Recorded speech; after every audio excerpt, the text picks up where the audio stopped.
नमस्कार जय हिंद दोस्तों, मैं हूं आपका भाई ब्रजेश और आप देख रहे हैं दोस्तों क्राइम बेल्ट कहानी यूट्यूब चैनल। हमारे यूट्यूब चैनल में आप सभी लोगों का स्वागत है।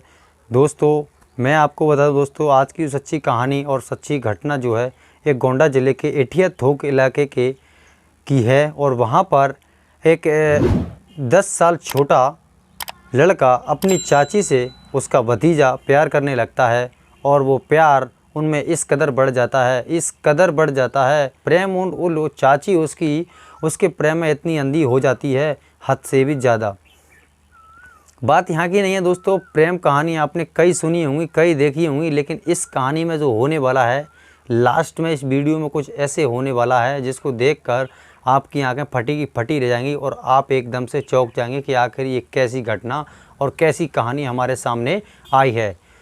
तो देखिए दोस्तों, वीडियो शुरू करने से पहले मेरी आप लोगों से एक रिक्वेस्ट है, वीडियो को लाइक कर दीजिए और चैनल पर अगर आप नए हैं तो सब्सक्राइब बटन ज़रूर दबा लेना, ताकि मेरा हौसला बढ़ता रहे और मैं आप लोगों को एक से एक क्राइम एपिसोड की वीडियो लाता रहूं। तो चलिए कहानी को करते हैं शुरू।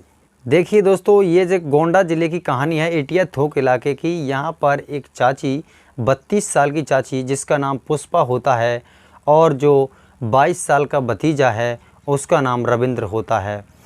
रविंद्र उसके घर पर ही रहता है और वहीं पर उसकी चाची रहती है। चाची जो है उसका जो लड़का है रविंद्र का चाचा करीब 4-5 साल पहले वो एक्सपायर हो चुके थे, वो मर चुका था।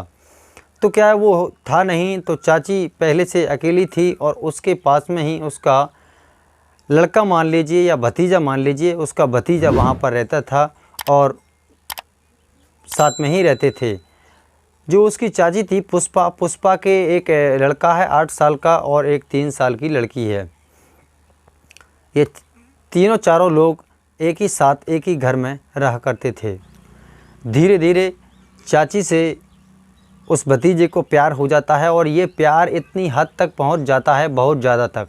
घर वालों को जब पता लगता है तो घर वाले डांटते हैं और उसको समझाते हैं, तो लेकिन पुष्पा ने किसी की भी एक बात नहीं मानी और यही बताया कि मैं सिर्फ रविंद्र को प्यार करती हूँ, रविंद्र को चाहती हूँ, मैं रविंद्र से ही शादी करूँगी। अब दोस्तों बात यहाँ पर यह आती है कि आखिर समाज में क्या बुराइयाँ होती हैं, गांव में क्या होता है कि यार एक भतीजा अपनी चाची से प्यार करता है और उसी से उसने शादी रचाई है। जो हमारी समाज में और सब जगह बुराई होती हैं तो बहुत ही अच्छा नहीं लगता है। इसलिए उसने सोचा, उसके घर वालों ने सोचा कि रविंद्र की शादी करवा देते हैं, फिर चाची दूर हो जाएगी और रविंद्र को कहीं और शिफ्ट कर देंगे। लेकिन रविंद्र की सगाई हो जाती है और रविंद्र की सगाई को तुड़वाने के लिए चाची ने इतने बड़े कदम उठाए, इतनी हद तक पहुंची, वो पूरा सगाई तुड़वाना चाहती थी, लेकिन घर वालों ने उसकी सारी बातें काट दी और उसकी सगाई नहीं तुड़वाई। तो उसके बाद में क्या होता है, जिसको सुनकर के आपके दिलों से एक ऐसी चीख निकलेगी और आप भी एकदम दिल पर हाथ रख के बोलेंगे कि यार ऐसा भी प्यार होता है। प्यार की कहानियाँ आपने बहुत सुनी होंगी, लव स्टोरी आपने बहुत देखी होंगी, बहुत सारी आपने ऐसी वीडियो देखी होंगी, बट ऐसी कहानी और ऐसी वीडियो आज तक ना आपको मिली होगी और ना ही मिलने वाली है। क्योंकि दोस्तों ये चाची है, ये सगाई उसकी नहीं तोड़ पाई, सारी बातें घर की समाज की सबसे बुरी बनी, सबसे भली बनी और सबसे उसने कहा कि मैं तो सिर्फ रविंद्र से प्यार करती हूँ और रविंद्र को ही चाहूँगी, मुझे रविंद्र से कोई अलग नहीं कर सकता। उसने ये ठोक ठोक के कहा, लेकिन घर वालों ने उसकी एक नहीं मानी और घर वालों ने उनकी सगाई कर दी।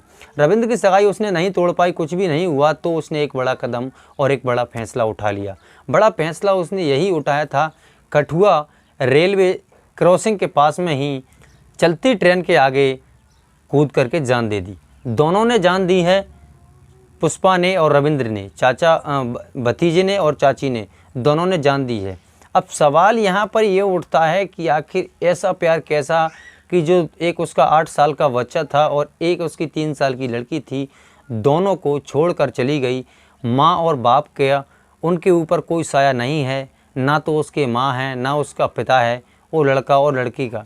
अब इनको कौन भरण पोषण करेगा, कौन उनको पालेगा? हालांकि घर वाले हैं, बट माँ बाप का जो साया था, माँ बाप की जो छाया होती है हमारे सिर पर, वो नहीं है उन लोगों के बीच में।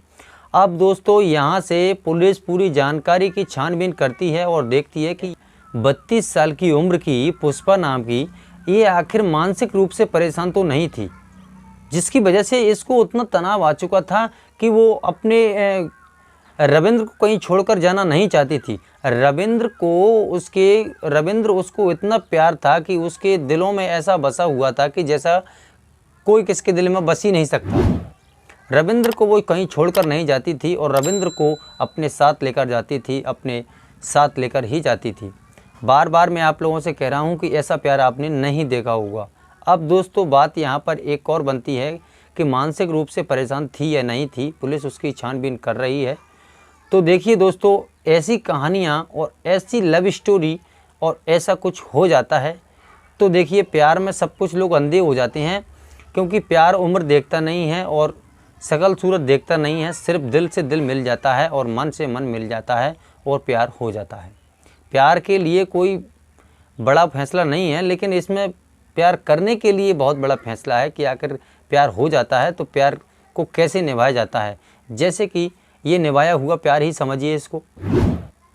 तो दोस्तों इस कहानी से मेरा यह ताल्लुक़ नहीं है किसी को ठेस पहुंचाने या किसी को परेशान करने के लिए, बल्कि ये कहानी इसलिए बनाई गई है ताकि आप लोगों को पता चले और आप लोग सतर्क रहें, सावधान रहें। सावधान और सतर्क के लिए मैंने ये कहानी आप लोगों के लिए बनाई गई है। तो मिलते हैं एक नई कहानी और नई अपडेट के साथ में, तब तक के लिए मुझे दे दी इजाज़त। नमस्कार, जय हिंद, जय भारत।